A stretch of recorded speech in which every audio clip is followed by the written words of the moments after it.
પ્રદેશ પ્રવક્તા નિશાંત રાવલ છે। નિશાંતભાઈ, શું કહેશો? ઇલેક્શન પણ આવી રહ્યું છે, પ્રશિક્ષણ વર્ગ યોજાવા જઈ રહ્યો છે,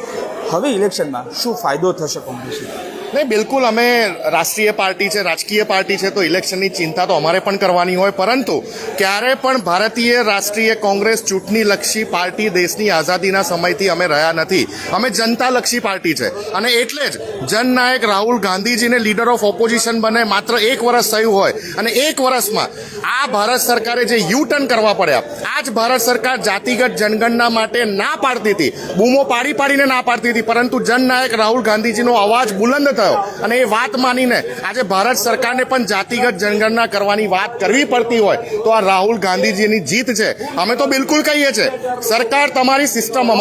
અમારી સિસ્ટમ પ્રમાણે આ સરકાર ચાલી રહ્યું એમ લાગે છે। અને રાહુલ ગાંધીજીએ, લોકનાયક રાહુલ ગાંધીજીએ કોરોના કાળથી લઈને ખેડૂતોના કાળા કાયદા અને જે ચાઇના અને પાકિસ્તાન વચ્ચેના સંબંધો છે એ મજબૂતાઈથી સંસદમાં એમને અવાજ ઉપાડેલો છે અને આજે એ તમામ વાતો સાચી સાબિત થઈ રહી છે। રાહુલ ગાંધીજી એ દેશના એવા નેતા છે કે જે 4000 કિલોમીટરની પદયાત્રા કરતા હોય, લોકોની વચ્ચે જતા હોય, ગરીબીને જાણતા હોય, ઓબીસી સમાજ હોય, દલિત સમાજ હોય, આદિવાસી સમાજ હોય, એમની તકલીફો જાણતા હોય અને એ જ જોતા જ્યારે ગુજરાતમાં માત્ર 1 વર્ષની અંદર 4થી વખત રાહુલ ગાંધીજી ગુજરાતની પાવન ધરતી પર આવતા હોય ત્યારે તમામ કોંગ્રેસના કાર્યકર્તાઓમાં ઉત્સાહ છે અને મને લાગે છે મજબૂતાઈથી કે ગુજરાતની જનતા પણ રાહુલ ગાંધીજી પર વિશ્વાસ વધતો જઈ રહ્યો છે।